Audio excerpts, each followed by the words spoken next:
अब तो बिना लगाम के घोड़ा हो गइल बानी बाबा। हाँ जी रउआ तक कम राव रही जौन बात माइक पर ना बोले के तमन बात रउआ सब बोले लगन। पूनू मिस्त्री हलवाई खाना रुए बनौले रहनी हनु बहुत सुंदर खाना बनौले बनी बाकी हम खैनी है ना लोग कहत रहल कि निमन बनब। खाना 2 दिन और वाला रउआ ऐसा कोई बात भाषा का प्रयोग ना करे के चाहिए। अगला व्यास जितना मर्यादित ढंग से बात कोनो कहले होके अगर वही मर्यादित ढंग से रउआ बात काट देतनी तब लोग कहे कि ना भाई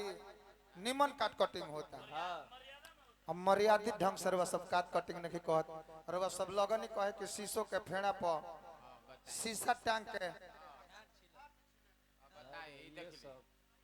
अब बताई शीशा के फेड़ा पर शीशा टांग के शीशो के फेड़ा पर शीशा टांग के अखिलेश बाबा कैसे छिलाई जी हमें मुंह नु देखल जाए। हाँ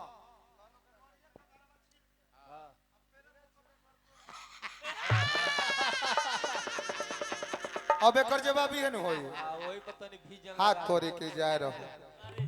माने का हम कहीं देखल लो अब गजवा गणिए पे इकुल हम माइक पे मर लगो हम इकुल छोड़ देले बनी। देखी बाबा तहरी तिवारी जी देखी ना सुने ना हमर बात सुन देखी वो हमार काम हो आ देखी सब है हजाम से प्यार करब रउआ विशेष रूप से रउरा के कहतनी कृष्णा नाव हनु मऊगवा हो हजाम से प्यार करब तारा आराम रहे कहियो तारा बरतोर के टेंशन ना रहे ओकरा के साफ सुथरा क के आ तब तारा के कसब के कहियो घाव तारा मत हो मऊगवा है मर्द तू नहीं कौन कौन बात ही बोलता लो हां खत्म भेलो अब बताई हो कहता रह कि आ तोबो लौंडा नाचता तारा मुंह पर थूक के ओकरा भाग जाए के अपना दल के नचनिया के केहू जाय दे बाबा तू रह हाथ तोरी कर यही तरह को कुत्ता रहे कुत्ता आए गो पीली से प्यार कर लेलस। देखी बाबा हम गीत संगीत गाइले हम जन कहे कोई गीत संगीत में कह और पत्रवा ध्यान देव रउआ लइका नहीं की रउआ महात्म बाबा का लइका है का प्रभुनाथ भैया दिए खातिर मूर्ति बनवा देनी सब कुकुरा के प्यार हो गइल पिलिया से हां जनी मट साहब कुकुरा रहे हमारे लेखा अब पिलिया रहे इहा लेखा गदराई रहे एकदम कुकुरा के मन कलस की चल तनी अपना प्रेमिकवा से भेंट करे चल देलस पिलिया खटिया के नीचे बैठा रहे लगिए मलिकारो बैठा रहले तब पिलवा के ही बुझाइल कि दादा कैसे बोलाई कि हमार बात खाली पिलिए बुझो मलिकारवा ना बुझे तो गाय के कहलस कि झलक दिखला जा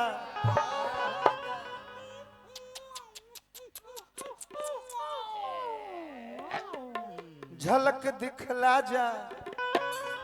एक बार आ जा एक बार आ जा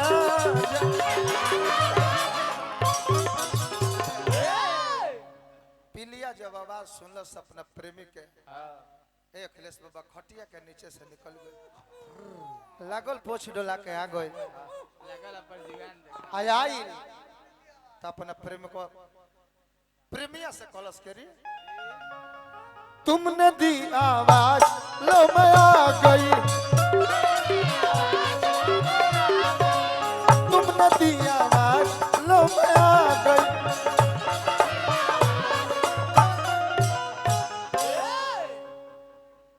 बहुत खुश भइल पूरा कुकुरा कलश के हमार आवाज सुन के तू आ गइलू धन है डार्लिंग हम जान गइनी कि तू कितना प्यार हमरा से करेलू जब आ गइलू त तारा पे गो गजल गावे के मन करता तो कुकुरा गजल गा के कहलस कि तुम मगर साथ देने का अरे वादा करो मैं यूं ही मस्त नगमे सुनाता रहूं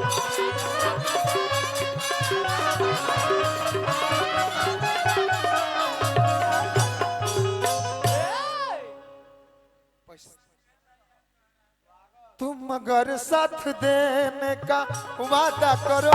मैं यूं ही मस्त नगमे सुनाता रहूं।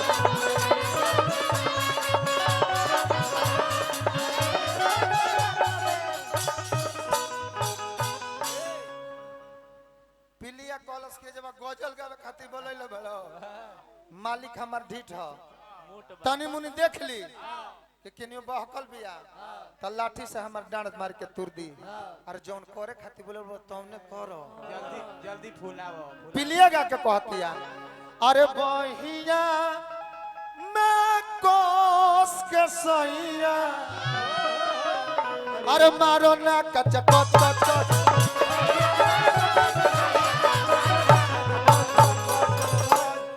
घुस गइल फंस गइल हरास गइल राजी ई मैं गाना हो कि ना। अब डबलुआ के मन कलस के पिंकी जब ऑफर देते बाड़ी तब करे के का बा, ओबे धइलस सुपारी लीलो आय अपन प्यार मोहब्बत होखे लागल, आ तले तो जान जाई सभे जानता तू तू तू तू तू तारा फंस गया दिल बेचारा।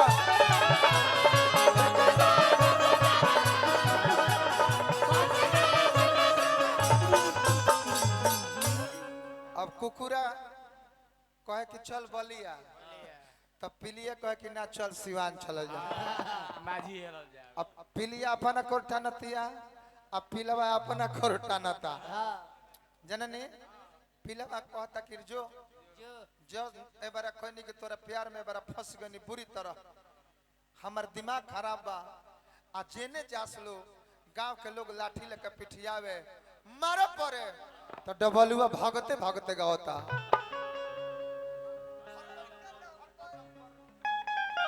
है कहता हर कदम पर कोई कातिल है, कहाँ जाए कोई।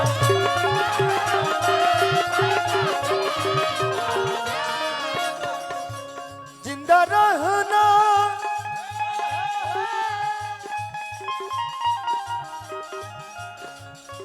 जिंदा रहना बड़ी मुश्किल है, कहाँ जाए कोई। हर कदम पर कोई कातिल है, कहाँ जाए कोई।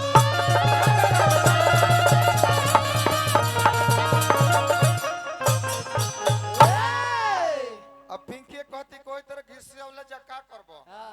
जने बेरे कर छोड़े कोई तौने बेरे छोड़ी। आ तले एगो दुकानदार देखलस राड दुकानी में से निकाल के, आ दोनों जना के बीचे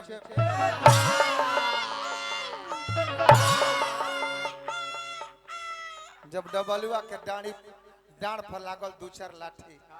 राड, तो लागल रो रो के कहे,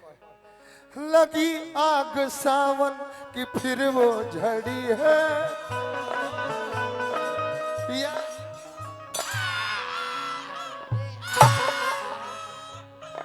कलश की ना आईती आ ना डंटा खैती, तब पिलिया कलश की कोनो असवे के बा, तू तो ऐसा कुकुर हवा कि हर एक साला के अझुरा लो आ दू चार लाठी खा लो। लगी आग सावन की फिर वो झड़ी है, वही आग सीने में फिर जल पड़ी है।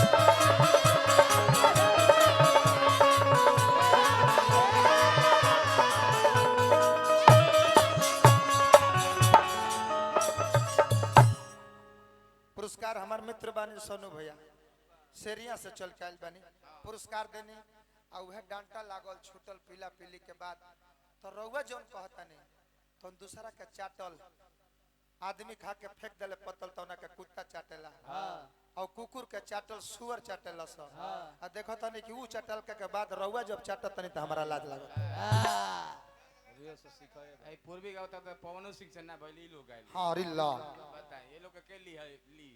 अब का हम कहि, अब तई कहता नहीं कि एगो कुकुर रहे आ जाके उ गदहा के पीछवा ऐसा ऐसा करत रहे, तो गदहावा कहलस का करता रह, तो कुकुरा कह देले रहे ये अपना मने कहनी है, मने हमरा के कुकुर बनौनी है, अपने गदहा बनरनी है। तो गदहवा के पिछवा जाके कुकुरा ऐसे से करत रहे लिबी लिबी आ कोयला के बाद खड़ा रहे तो पूछलस गदहवा कि का करत रहला हा तो कुकुरा कलस की मजाक करत रहनी हा तो गदहवा कलस की ये मजाक हुआ हम तोरा संगे करम नु तो आँखिया दोनों बहरी फेंक देबे अच्छा ही बताओ कुकुरा रुको रही गदहवा से करवावे खातिर